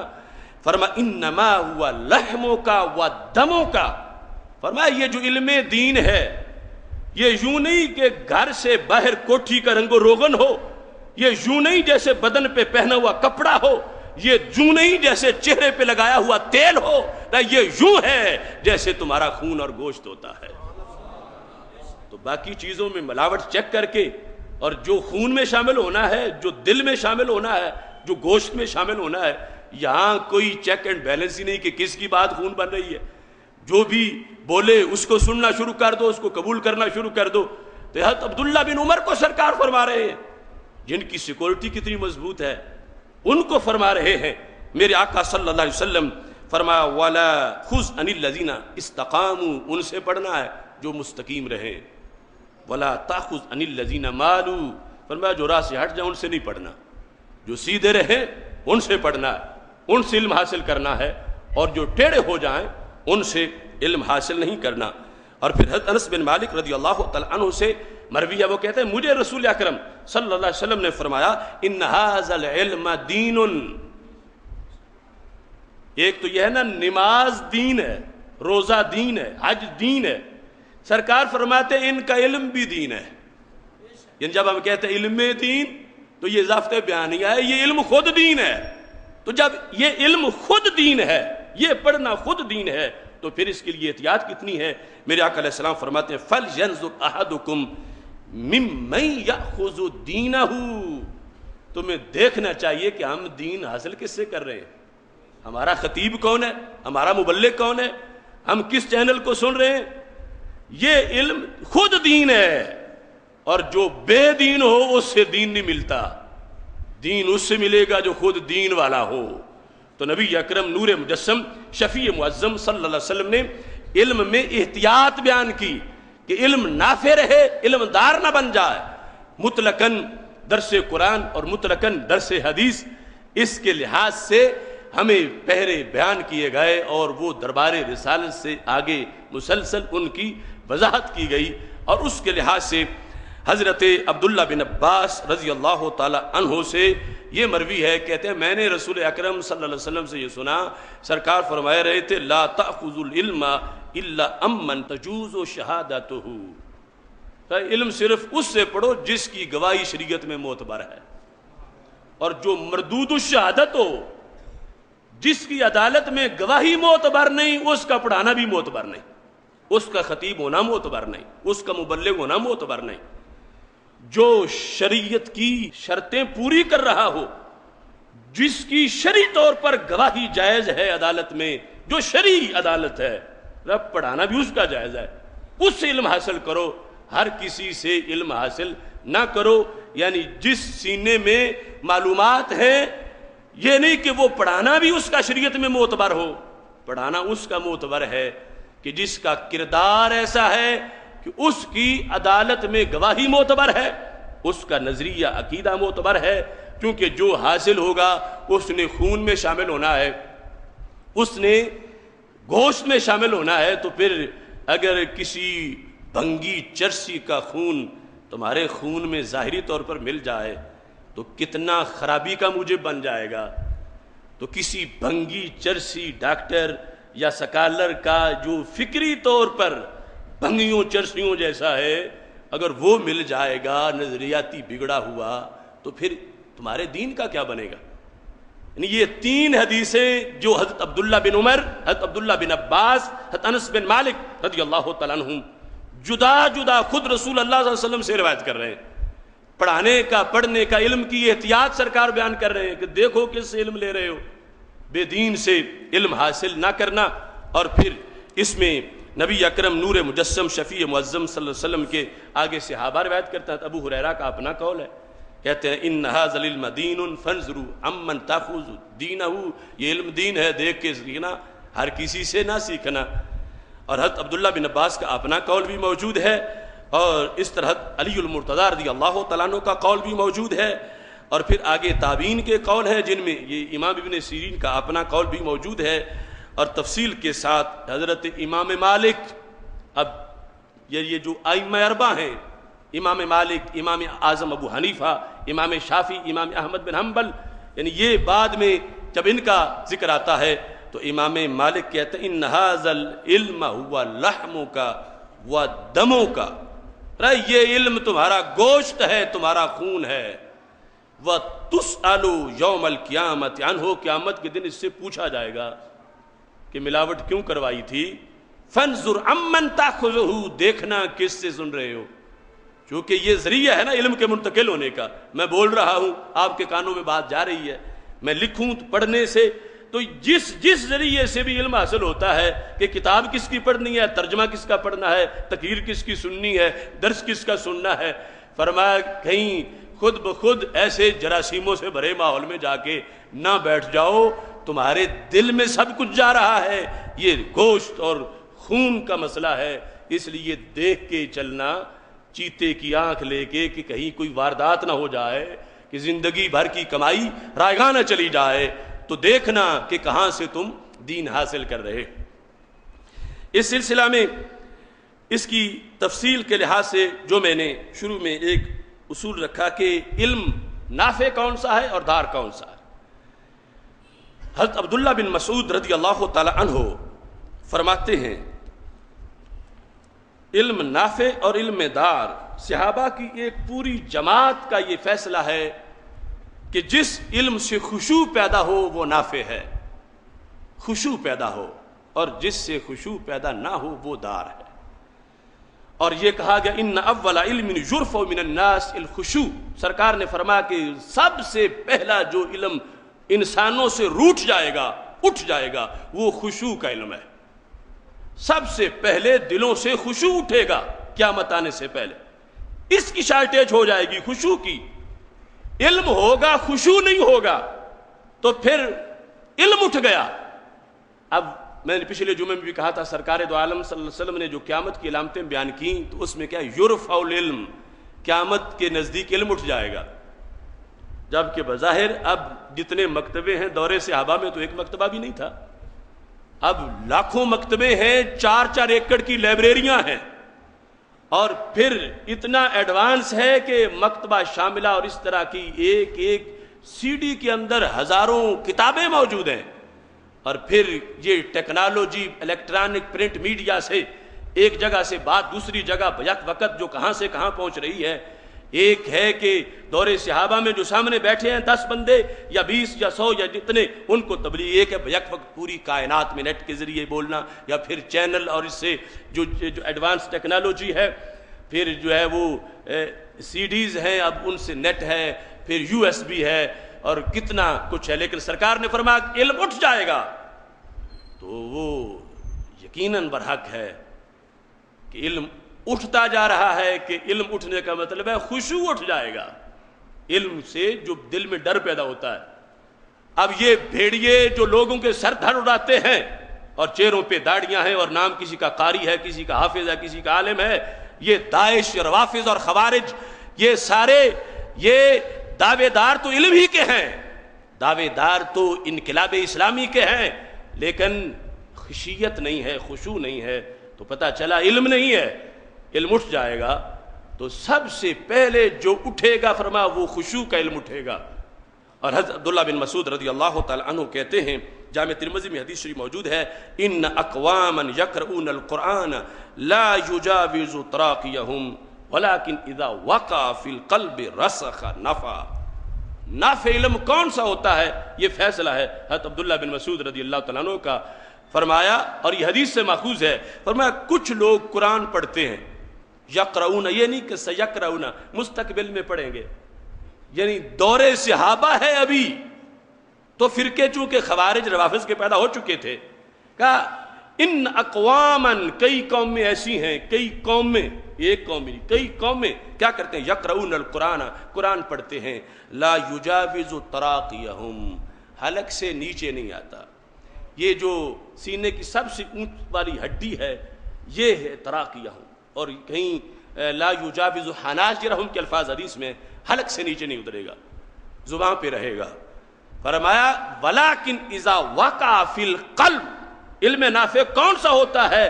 فرمایا دل میں واقع ہو، فراسخہ پکا ہو جائے، فنافع یہ ہے جو بندے کو نفع دیتا ہے۔ زبان کا علم وہ علم نافع نہیں، علم نافع وہ ہے جو دل پہ اثر انداز ہو، یہ ہے علم نافع، یعنی جس سے بندے میں خشوع آئے، اور یہ سب صحیح العقیدہ ہونے کے ساتھ اس کی مزید شرطیں ہیں جس کی وجہ سے اس کو آگے اس کے فوائد نظر آئیں گے۔ اب اس بنیاد پر میں ایک فتویٰ بطور مثال پیش کر رہا ہوں، فتاوی رضویہ شریف سے اعلی حضرت فاضل بریلوی رحمۃ اللہ علیہ سے ایک سوال کیا گیا، کیا فرماتے علماء دین اس مسئلہ کے بارے میں کہ مسلمانوں کو انگریزی پڑھنا جائز ہے یا نہیں؟ اعلی حضرت رحمۃ اللہ علیہ جیسا امام جن کے یعنی سارے پہرے شریعت کے لگے ہوئے ہیں، دن میں 500 استفتاء آ جاتے ہیں بر اعظموں سے، اور فتویٰ لکھتے ہیں فتویٰ یہ اس مسئلہ آ گیا، کیا فرماتے علماء دین اس مسئلہ کے بارے میں کہ مسلمانوں کو انگریزی پڑھنا جائز ہے یا نہیں؟ اور بعض انگریزی خواں کہتے ہیں مولوی لوگ کیا جانتے ہیں، کیا اس لفظ سے علم کی حقارت نہیں ہوتی؟ اگر ایسا کہے تو کافر ہوگا یا نہیں؟ یہ مسئلہ اعلی حضرت فاضل بریلوی رحمۃ اللہ علیہ سے پوچھا گیا۔ اب ابھی اس میں صرف اس کا جو پہلا حصہ ہے جواب کا وہ آپ کے سامنے پیش کرنا۔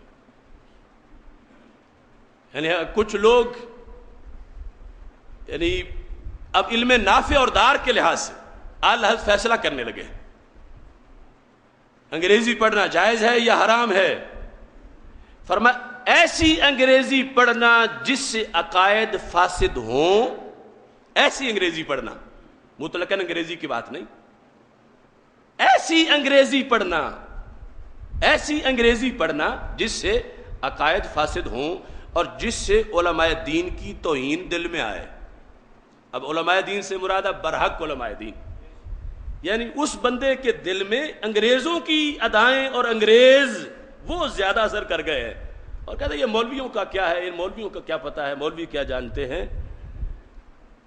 فرمایا ایسی انگریزی پڑھنا جس سے عقائد فاسد ہوں اور جس سے علماء دین کی توہین دل میں آئے، انگریزی ہو خواہ کچھ ہو، انگریزی ہو خواہ کچھ ہو، انگریزی ہو خواہ کچھ ہو، ایسی چیز پڑھنا حرام ہے۔ اب شرطیں دیکھو جواب کی، اور علم نافع اور دار کے لحاظ سے اعلی حضرت فاضل بریلوی رحمۃ اللہ علیہ کا فیصلہ تو یہ نہیں کہ مطلقاً انگریزی حرام ہے، انگریزی حرام نہیں، ذہنی طور پر انگریز بننا حرام ہے، یعنی یہ خلاصہ بن رہا ہے۔ فرمایا ایسی انگریزی پڑھنا جس سے عقائد فاسد ہوں، ایسی انگریزی پڑھنا جس سے عقائد فاسد ہوں اور جس سے علماء دین کی توہین دل میں آئے۔ علماء دین چونکہ حوالہ ہے دین کا، اور یہاں یعنی برقے والے عالم دین یا ڈیزل مولوی کی بات نہیں کر رہا، یعنی علماء دین جو واقعی مسند رسول اللہ علیہ السلام کے وارث ہوں، اور ایسی انگریزی پڑھنا جس سے عقائد فاسد ہوں اور جس سے علماء دین کی توہین دل میں آئے، انگریزی ہو خواہ کچھ ہو۔ اب خواہ کچھ ہو میں جو چیزیں شامل کر دیں، انگریزی ہو خواہ کچھ ہو، اگر اس سے عقیدہ خراب ہو رہا اور اس سے دین بیزاری پیدا ہو رہی ہے، دین والوں سے نفرت پیدا ہو رہی ہے، فرمایا ایسی چیز پڑھنا حرام ہے، اس کے لیے وہ جائز نہیں ہے۔ تو پتہ چلا کہ اسلام مطلقاً علوم سے نہیں روکتا، اسلام مطلقاً تعلیم سے نہیں روکتا، وہ چیزیں جو قرآن و سنت سے ظاہر ہٹ کے ہیں لیکن ان سے کوئی قرآن ہی پھیلانا چاہتا ہے اور ان سے کوئی سنت پھیلانا چاہتا ہے، یا ان سے کوئی ٹیکنالوجی میں بڑھ کے اسلام کے لیے ایجادات کرنا چاہتا ہے، یا ان کی وجہ سے مسلم امہ کی عسکری صلاحیتوں میں اضافہ کرنا چاہتا ہے، تو یہ چیزیں پڑھنا حرام نہیں ہوگا، بشرطے کہ اپنا دل جو ہے اس دے نہ بیٹھے غیروں کو، جہاں بھی رہے اسلام ہی کا بن کے رہے۔ خیرہ نہ کر سکا مجھے جلوائے دانش فرنگ، سرما ہے میری آنکھ میں خاک مدینہ و نجف، وہ مروب نہ ہو جائے غیروں کے سامنے بلکہ ماہ مدینہ صلی اللہ علیہ وسلم کے علم کو سلام کرتا رہے، سنت کا احترام کرتا رہے، دین کی اس پہ مہر ایسی لگی ہو کہ اس کا سٹیرنگ جو دینی تعلیمات کے کنٹرول میں ہے، اس بنیاد پر اگر وہ پڑھ لے گا تو شریعت اس کو حرام نہیں کہہ رہی۔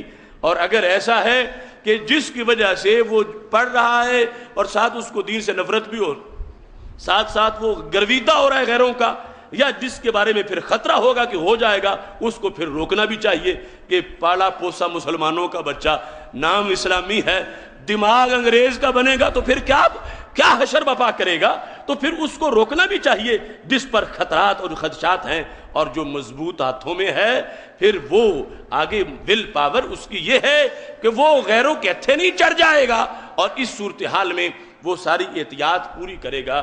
فرمایا حرام نہیں ہے، لیکن جو احتیاط کے معاملات ہیں ان سب کو پیش نظر رکھنا لازمی ہے۔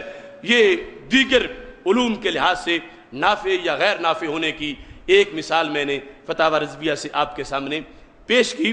اور مطلقاً یہ جو ہم جس فیلڈ میں خطبہ سنتے ہیں، رمضان ہو تو پروگرام دیکھتے ہیں، سحری کا، افطاری کا، لوگوں کی تقریریں سنتے ہیں، سوال و جواب سنتے ہیں، اس لحاظ سے آج کے جو موضوع کا حصہ علم اور احتیاط کا ہے، حضرت امام احمد بن حنبل رحمۃ اللہ علیہ سے اس سلسلہ میں پوچھا گیا،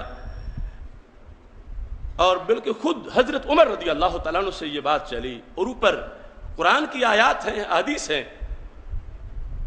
سوال و جواب میں ایک شرعی مسئلے پر حکم بیان کرنا، اس کو کہتے ہیں فتویٰ. ایک ہے کہ بندے کو پتہ ہی نہیں کہ قرآن میں کس بارے میں کیا ہے، حدیث میں اس بارے میں کیا ہے، صرف اس کی رائے ہے، مجھے اچھا یہ لگتا ہے، ایسا ہونا چاہیے، لہذا وہ جواب دیتے تو ایسا ہے. چونکہ اس کو نہ شریعت کے امور کا پتہ ہے، اس کو کسی نے چینل پہ بٹھا دیا ہے، اب اس کی رائے بھی درمیان میں حاصل کی جا رہی ہے، اسے پوچھا جا رہا ہے، جواب دینے کی صلاحیت تو گنی جائے تو شاید انگلیوں پہ بھی نہ گنے جا سکیں لوگ. تو اب ایسی صورتحال کے اندر حضرت عمر رضی اللہ تعالی عنہ کا فرمان سنیے. آپ فرماتے ہیں ان اصحاب الرأی اعداء السنہ، یہ جو اٹکل پچو سے اپنی سوچ سے آئی تھنک کہہ کے دین کا مسئلہ بیان کر دیتے ہیں، یہ سنت کے دشمن لوگ ہیں. اعیتہم الاحادیث ان یحفظوها، فرمایا یہ تھک گئے ہیں کہ حدیث یاد کر لیتے، ان کو تھکاوٹ ہو گئی تھی کہ یہ قرآن پڑھ لیتے، حدیث یاد کر لیتے، دین کا مسئلہ بتانے بیٹھ گئے، کہتے ہیں میری رائے یہ ہے، میں یہ کہتا ہوں. اور فرمایا کہ وَاسْتَحْيَوْا حِينَ سُئِلُوا أَن يَقُولُوا لَا عَالَمْ لا علم لنا، فرمایا پڑھا ہے نہیں، اور اب حیا آتی ہے کس چیز سے کہ جب پوچھا جائے آپ بتاؤ، کہہ دے میں نہیں جانتا. اب میں نہیں جانتا کہنے سے ان کو حیا آتی ہے، پڑھا تھا نہیں، اور یہ کہیں کہ مجھے معلوم نہیں، اس سے ان کو حیا آتی ہے. بیٹھے ہوئے ہیں جواب دینے کے لیے، بیٹھے ہیں علم بانٹنے کے لیے. تو حضرت عمر رضی اللہ تعالی عنہ کہتے ہیں فعارضوا السنن برأیہم، اپنی رائے سے بول رہے ہیں، پتہ ہی نہیں کہ اسلام سامنے کیا کہہ رہا ہے. فإیاک وإیاہم، اے لوگوں ان سے بچ کے رہنا، ایسے لوگوں کی باتیں نہ سننا کہ جن سے حدیث قرآن و سنت پڑھا نہیں گیا، اور یہ اپنی توہین سمجھتے ہیں کہ ہمیں پتہ نہیں ہے، بولنا ضروری سمجھتے ہیں اور بولتے اپنی رائے سے ہیں. یہ ہے اول من قاس ابلیس، کہ سب سے پہلے جس نے قیاس کیا وہ شیطان. یہ ہے وہ بات کہ جس کو کچھ اماموں کے بارے میں لوگ لگا دیتے ہیں. اب حضرت عبداللہ بن عمر اور خود حضرت عمر رضی اللہ تعالیٰ عنہ یہ اس کی وضاحت کر رہے ہیں. اور پوچھا گیا حضرت امام احمد بن حنبل سے، کس نے پوچھا؟ ان کے بیٹے نے پوچھا، صاحبزادہ صاحب نے پوچھا. حضرت صالح بن احمد بن حنبل، امام احمد بن حنبل کے بیٹے حضرت صالح نے پوچھا. خطیب بغدادی نے اس کو الفقی والمتفقہ میں بیان کیا کہ فقیہ کون ہوتا ہے، مفتی کون ہوتا ہے، کون دے جواب اسلام کا، اسلام کے مسئلے کا کون جواب دے.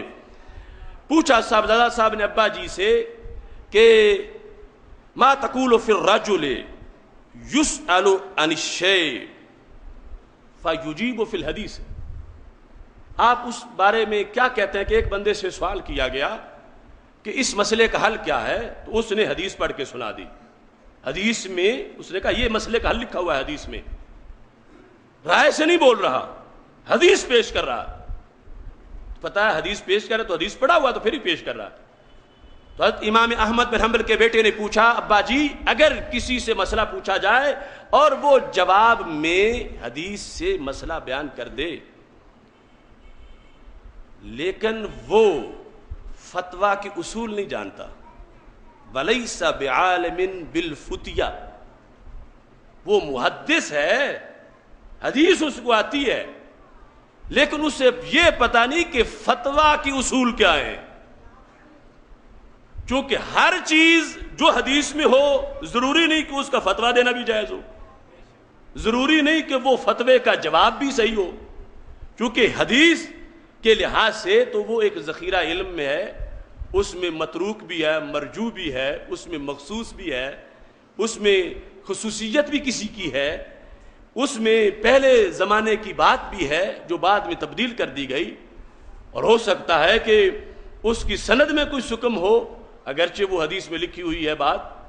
تو پوچھا گیا کہ کیا وہ حدیث سے جواب دے دے، لیکن فقیہ نہیں ہے، عالم فتیہ نہیں ہے، عالم تو ہے یا عربی جانتا ہے، تو کیا اس کا جواب دینا صحیح ہے؟ اب امام احمد بن حنبل کا جواب سنو۔ آپ نے فرمایا کہ ینبغی للرجل ای اذا حمل نفسه علی الفتیہ، کہ جو بندہ فتویٰ دینے کی مسند پہ بیٹھنا چاہتا ہے کہ میں فتویٰ دوں، اسے کیا کرنا چاہیے؟ اب فتویٰ دینے کی مسند ضروری نہیں ہے کہ وہ مسند مصلی بچھا کے بیٹھا ہوا ہے، بورڈ لگا کے کہ مجھ سے فتویٰ لے لو۔ اب جو شرعی حکم بیان کرنے کے لیے بیٹھا ہے وہ اس نے اپنا مفتی بنایا ہوا، اگرچہ اس کی داڑھی نہیں ہے، اگرچہ وہ کسی حالت میں بیٹھا ہوا ہے، جب اس نے اپنے آپ کو اس چیز کا جواب دہ بنایا ہوا، پوچھو میں اسے میں بتاتا ہوں، تو وہ مفتی بن کے بیٹھا ہوا ہے، وہ مفتی کی مسند پہ بیٹھا ہوا ہے، اور اس کا کہا ہزاروں لاکھوں کروڑوں لوگ سن رہے ہیں۔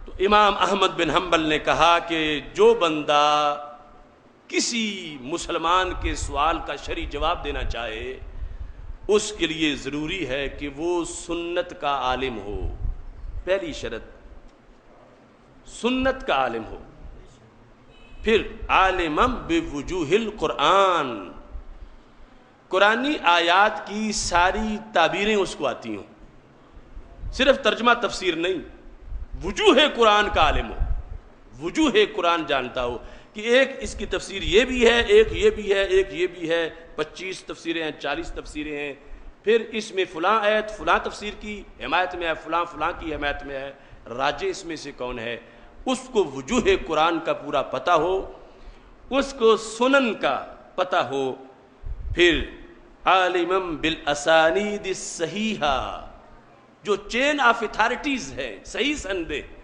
کہ اللہ کے رسول علیہ السلام تک صحیح سندیں کون کون سی جاتی ہیں، یہ اس کو پتہ ہو، اور جس کو ایک سند کا بھی پتہ نہ ہو ہزاروں میں سے، اور سنت کا متبہر عالم نہ ہو، وجوہ قرآن کو جانتا نہ ہو، تو پھر مطلقاً اگر کسی ایک حدیث میں کوئی لفظ آیا ہوا ہے تو وہ فتویٰ نہیں دے سکتا، ہو سکتا ہے 10 ایسی ہوں جس میں اس کے خلاف آیا ہوا ہے، تو پھر کیا بنے گا؟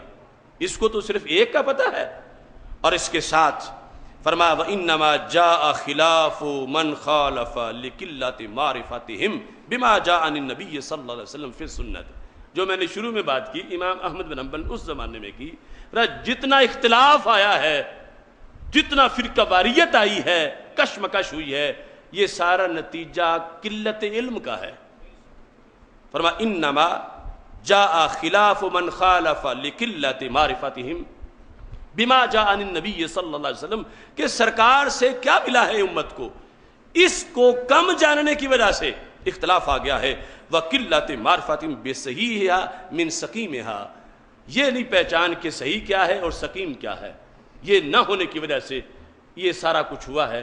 تو پھر فرمایا جس کے پاس اتنی معلومات ہیں، احکام کی آیات بھی جانتا ہے، احادیث، اور پھر الوجوہ اور اسانید اور وجوہ قرآن، اس کے لیے ہے کہ وہ پھر جواب دے۔ اب صاحبزادہ صاحب نے پوچھا تھا کہ سوال ہوا، اس نے حدیث سے جواب دے دیا، پر اس طرح جواب دینا صحیح نہیں ہے، اس کو ایک حدیث میں جو آیا وہ معلوم ہے، صرف حدیث میں ہونا مسئلے کا جواب نہیں، جبکہ اس کے لیے ضروری ہے کہ حدیث تاریخ کس کی کیا ہے، یہ کس زمانے کی حدیث ہے، اس کے متعارض کتنی حدیثیں ہیں، پھر صحابہ کا عمل کیا رہا ہے جو حدیثیں خود سن رہے تھے۔ یہ تو نہیں ہو سکتا کہ صحابہ سن کے بھی سرکار کی نافرمانی کریں، تو جب صحابہ سن بھی رہے ہیں، عمل اس کے برعکس کر رہے ہیں، تو ماننا پڑے گا پھر کوئی اور فرمان بعد میں سن لیا ہے، تو پہلا چھوڑ دیا ہے، بعد والے پہ عمل کر لیا ہے۔ تو مطلقاً حدیث میں کسی چیز کا موجود مذکور ہو جانا یہ کافی نہیں بندے کے لیے، یہ علم تو ہے، یہ اجالا ہے، لیکن فتویٰ دینے کے لیے، جواب دینے کے لیے یہ کافی نہیں، کافی ہونے کے لیے اسے اور دیکھنا پڑے گا۔ اب آپ اندازہ لگائیں کہ آج جس صورتحال سے ہم گزر رہے ہیں، کتنی عدم احتیاط اور بے احتیاطی کا سامنا ہے، جس وجہ سے فتنہ و فساد پیدا ہو رہا ہے، فتور پیدا ہو رہا ہے. اور اس میں اس گفتگو کو سنتے ہوئے بھی شاید کتنی طبیعتوں میں یہ آ رہا ہوگا کہ پہلے کوئی بندہ دین کی طرف آتا نہیں ہے اور آپ کتنی پابندیاں لگا رہے ہیں. پہلے گانے سننے والے ہیں، فلمیں دیکھنے والے ہیں، ادھر کوئی علم کی بات درس قرآن سننے کو نہیں آتا، اور آپ کہتے ہیں کہ آگے دیکھو کہ درس دینے والا کون ہے. آپ یہ پابندی لگا رہے ہیں، وہ پابندی لگا رہے ہیں. تو اس سوچ کو بھی سمجھانے کی ضرورت ہے. اب میں ایک مثال دیتا ہوں. ایک شخص بیمار ہو گیا ہے، وہ کہتا ہے میں نے دوائی نہیں لینی. ایک تو وہ ہے نا متوکل ہو، اس کا تو بڑا مقام ہے کہ وہ کہتا ہے اتنا توکل ہے، رب نے ٹھیک کرنا ہے تو ٹھیک کرنا ہے، میں نے دوائی نہیں لینی. اس کا توکل اگر ایسا ہو تو اس کے لیے جائز ہے، لیکن ایسا توکل نہ ہو جو کل اللہ سے شکایتیں کرنا شروع کر دے. تو سنت ہے کہ دوائی لے لے. اب یہ جس کی میں بات کر رہا ہوں یہ ہے غفلت کا مریض، یعنی دوائی لینے میں مر رہا ہے، بہت مندہ حال ہے. اس کو اس کے بھائی، اس کا باپ، اس کے رشتہ دار کہتے ہیں دوائی لو دوائی لو، معالج کے پاس جاؤ، کیا کر رہے ہو، مر جاؤ گے، ہلاکت ہے، کہ کیا صورتحال ہو گئی ہے. اس کو بڑی مشکل سے تم نے قائل کیا کہ معالج کے پاس جاؤ. اب وہ اٹھے اور کسی ڈنگر ڈاکٹر کے پاس چلا جائے تو کیا تم اس کو نہیں روکو گے کہ یہ تو ہم نے نہیں کہا تھا؟ اب بڑی مشکل سے ذہن تیار کیا، لیکن اس ڈاکٹر کے پاس چلا گیا جو گدھوں کا علاج کرتا ہے، بندوں کا تو کرتا ہی نہیں ہے.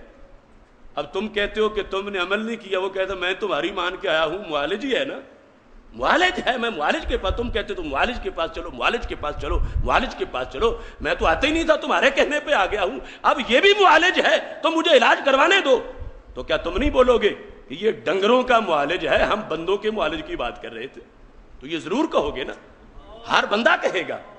اور اگر وہاں اس استبل سے نکال کے تم اس کو لے جاؤ اور آگے کسی ان پڑھ ڈاکٹر یا طبیب کے پھٹے پہ جا بیٹھے، تم کہو کہ خدا را اگر اس سے پہلے تم نے کچھ دن صحت میں گزارنے ہیں تو اب تو وہ بھی بیماری میں گزارو گے. یہ تو مصطلح طبیب نہیں ہے، یہ تو چوری کی سندوں پہ دوائی بیچتا ہے. یہ جس کو عطائی ڈاکٹر ہے، یہ تو اس کا لائسنس ہی نہیں ہے، یہ جھوٹا MBBS بنا ہوا ہے، یہ تو کچھ جانتا نہیں ہے. اس سے تو پہلے اس کے ٹیکوں سے اتنے بندے مر چکے ہیں. اب تم بتاؤ تو ضرور اس کو کہو گے. اب وہ کہے کہ تمہاری بھی سمجھ نہیں آتی کہ میں تو بڑی مشکل سے، میں تو مانتی نہیں تھا علاج، اب ادھر گیا ہوں تو تم کہتے ہو کہ یہ معالج ڈنگر ڈاکٹر ہے، بندوں کا نہیں کرتا. تو اب یہ تو بندوں کا ہی کرتا ہے، یہاں تو کروانے دو. تو تم کہو گے نہیں، ہمیں تجھ سے پیار ہے، تیری جان سے پیار ہے، اگرچہ تو ناراض ہو رہا ہے ہم سے، لیکن ہم نے تجھے مستند طبیب کے پاس لے جانا ہے، مستند حکیم کے پاس لے جانا ہے، جو بیماری کی علامتیں جانتا ہو، جو تشخیص صحیح کرے، جو دوائی کا طریقہ استعمال صحیح بتائے. ہم تمہیں اس کے پاس لے کے جائیں گے. اب یہ ساری چیزیں، ان میں سے ہر ایک کا ذہن مانتا ہے کہ ایسا تمہیں کرنا پڑے گا. تو جب جسمانی حیات کے لیے یہ تمہارے نزدیک 100% سچی بات ہے، تو ایمانی حیات کے لیے بھی یہ باتیں پھر سچی ہیں. ان کا دیکھنا پڑے گا، ان کا لحاظ کرنا پڑے گا. ہر سینہ نشیمن نہیں جبریل امی کا، ہر فکر نہیں طائر فردوس کی سیاد. وہ فکر خدا داد سے روشن ہے زمانہ، آزادی افکار ہے ابلیس کی ایجاد. وہ کہتے ہیں تقریری سننی ہے نا، گرچہ طارق جمیل کر رہا ہو. تو میں کہتا ہوں شیطان نے جو تقریر کی تھی اپنے خلاف، تھا شیطان، اور تقریر اپنے خلاف ہی کر رہا تھا اور صحابی کے سامنے کر رہا تھا. تو کیا اس کی جو فکر آخرت کی تقریر تھی تو مان جاؤ گے کہ وہ بھی بڑا فکر آخرت والا ہے ابلیس؟ بخاری میں ہے جب وہ روز صدقہ فطر کی کھجوریں اٹھانے آ جاتا تھا 3 دن، تیسرے دن جب پکڑا گیا تو سرکار دو عالم صلی اللہ علیہ وسلم نے ہر دن خبر دی کہ رات کو کیا ہوا. ما فعل اسیرک البارحہ، رات والے قیدی نے کیا کیا؟ تو کہا محبوب میں تو ضرور لاتا، مگر اس نے مجھے ایک نسخہ پڑھایا ہے، میں علم کا متلاشی تھا، میں نے چھوڑ دیا. فرق کیا اس نے پڑھایا ہے؟ اس نے کہا ہے کہ جب تم بستر پہ آج تو آیت الکرسی پڑھ لیا کرو. کیوں پڑھا کرو؟ شیطان سے بچے رہو گے، شیطان سے محفوظ ہو جاؤ گے۔ تو میرے آقا علیہ السلام نے فرمایا جانتے ہو یہ مبلغ درس قرآن دینے والا کون تھا؟ جو تجھے قرآن کی آیت کی تعلیم دے رہا ہے، اور تعلیم بھی اپنے آپ شیطان سے بچانے کی دے رہا ہے۔ رزاق الشیطان، یہ تو شیطان تھا، شیطان تھا۔ اب شیطان ہو کے بھی تو درس قرآن دے سکتا ہے نا، یہ بخاری سے ثابت ہے۔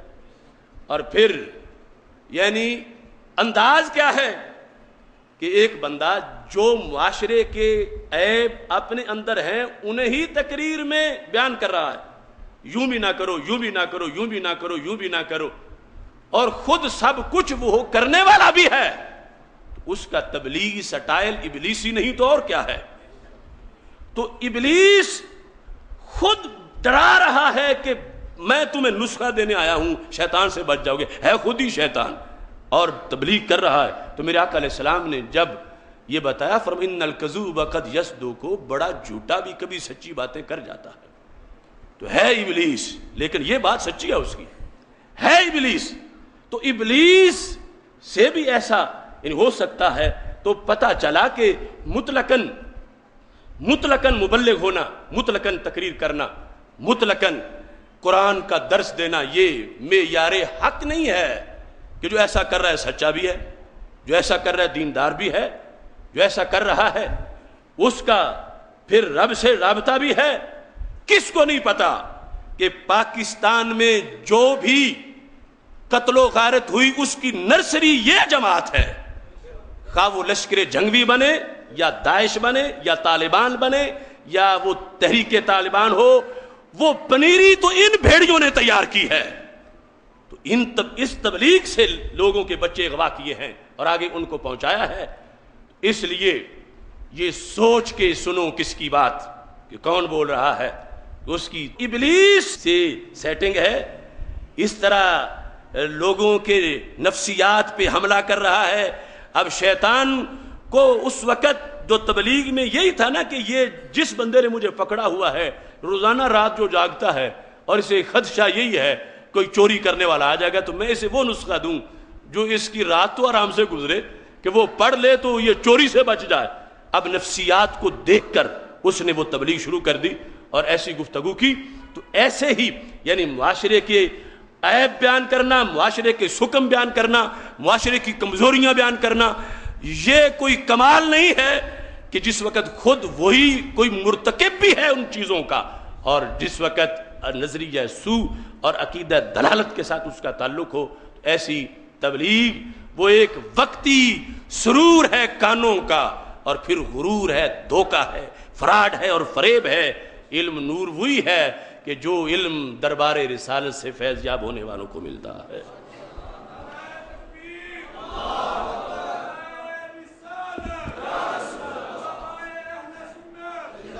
محتشم سامعین حضرات، اب بات ختم کر رہا ہوں۔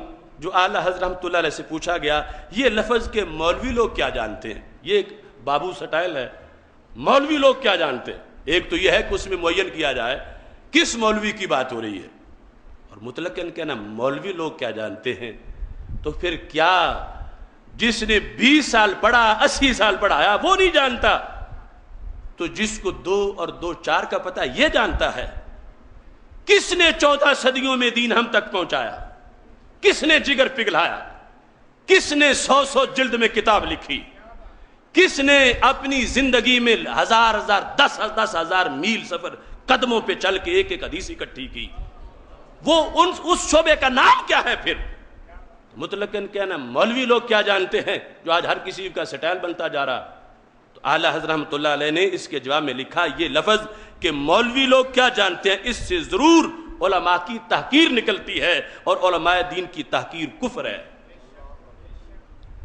یہ جملہ انگریز کو پسند ہے، یہ یہودی کو پسند ہے، یہ نصرانی کو پسند ہے، یہ ہندو کو پسند ہے، یہ سکھ کو پسند ہے، یہ دین کے سارے دشمنوں کو پسند ہے کہ اگر یہ جملہ رائج ہوگا تو اس سے وہ خوش ہوں گے جو اسلام کے نقصان سے خوش ہوتے ہیں، کہ جن کے ذریعے سے اسلام پہنچا ہے اگر ان کے عیب بیان کیے جائے معاشرے میں، جن کے ذریعے سے اسلام پہنچا ہے، اگر ان کو ڈیگریڈ کیا جائے تو اسلام کے دشمن خوش ہوں گے۔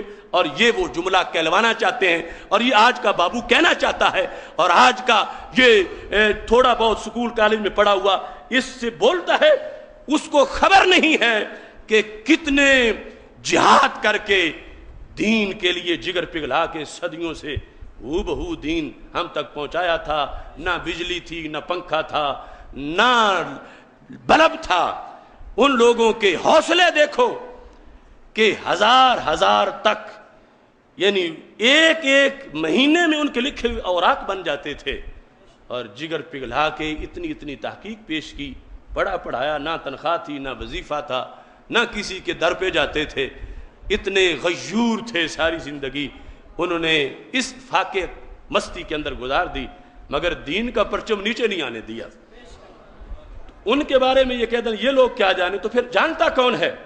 اعلیٰ حضرت رحمۃ اللہ علیہ نے اس پر باقاعدہ پھر اس کا پس منظر بیان کیا کہ یہ جملہ کہاں سے چلا تھا۔ آپ نے قرآن مجید برہان رشید کی آیت پیش کی، وَلَئِن سَأَلْتَهُمْ لَيَقُولُنَّ إِنَّمَا كُنَّا نَخُوضُ وَنَلْعَبُ۔ اے نبی صلی اللہ علیہ وسلم، اگر آپ ان سے پوچھیں گے تو وہ کہیں گے ہم تو بس دلچسپی اور کھیل کی باتیں کر رہے تھے، ہم تو مذاق کر رہے تھے، حقیقت میں نہیں کہہ رہے تھے، بس سنجیدہ نہیں تھے کہنے، ویسے کہہ رہے تھے۔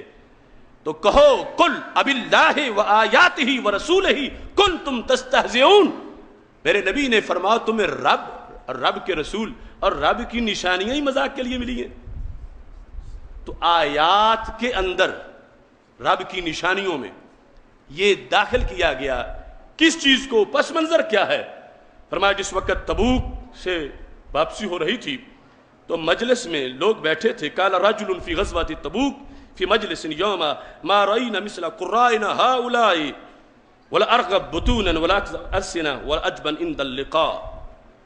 یعنی صحابہ بیٹھے ہوئے ہیں نا، تو ایک بندے نے کہا یہ جو ہمارے قاری ہیں نا، یہ ہمارے قاری، ان سے بڑا تو کوئی لالچی نہیں ہے کھانے کا۔ یعنی یہ صحابہ تبوک سے فارغ ہو کے بیٹھے ہیں، ایک بندہ کہتا ہے یہ ہمارے قاری جو ہیں ان سے بڑا تو لالچی کوئی نہیں، ان سے بڑا تو جھوٹا کوئی نہیں، ان سے بڑا تو کوئی بزدل نہیں۔ جب اس نے یہ باتیں کی تو صحابی نے کہا تو پکا منافق ہے کہ تو ان لوگوں کے لیے جو گھر چھوڑ کے مدینہ منورہ سے تبوک آئے ہیں، ان کو تو قاری کے لفظ سے یاد کر کے پھر کہتا ہے کہ یہ ہر وقت کھانے پینے کی ان کی پڑی رہتی ہے، یہ بڑے بزدل ہیں، یہ جھوٹ بولتے ہیں۔ یہ بر وقت صحابی نے کہہ دیا، ادھر سے اللہ کی آیت نازل ہوئی، جس نے اسلام والوں کو ان لفظوں سے تعبیر کیا، اس کہو کہ تم نے یہ چند انسانوں کی بات نہیں کی، رب کی آیتوں کا تم نے انکار کیا۔ آیات میں انہیں شامل کیا گیا۔ یہ کوئی معمولی بات نہیں کہ جس کا منہ اٹھائے اور ایسا بول دے، ایسا جائز نہیں ہے۔ تو صحابہ کہتے ہیں رَيْنَهُ مُتَعَلَّقًا بِحَقْبَ نَاقَةِ رسول اللہ، بِحَقْبَةِ نَاقَةِ رسول اللہ صلی اللہ علیہ وسلم۔ ہم نے بالآخر دیکھا کہ رسول اللہ صلی اللہ علیہ وسلم کی اونٹنی کے تنگ کے ساتھ وہ بندہ لٹکا ہوا تھا اور تیر اس کا رخ کیے ہوئے تھے۔ اس حالت میں ہم نے اس کی ہلاکت دیکھی کہ جس کے خلاف آیت کا نزول ہو چکا تھا، اور جو جواب یہی پہلے دے رہا تھا ہم تو بس مذاق کر رہے تھے، دلچسپی کی باتیں کر رہے تھے، ہم نے تو کچھ کہا ہی نہیں ہے۔ اس لیے ضروری ہے ہر لحاظ سے علم اور اس کے احتیاط کے یہ پہلو۔ اللہ تعالیٰ سب کو عمل کی توفیق عطا فرمائے۔ وآخر دعوایا ان الحمد للہ رب العالمین۔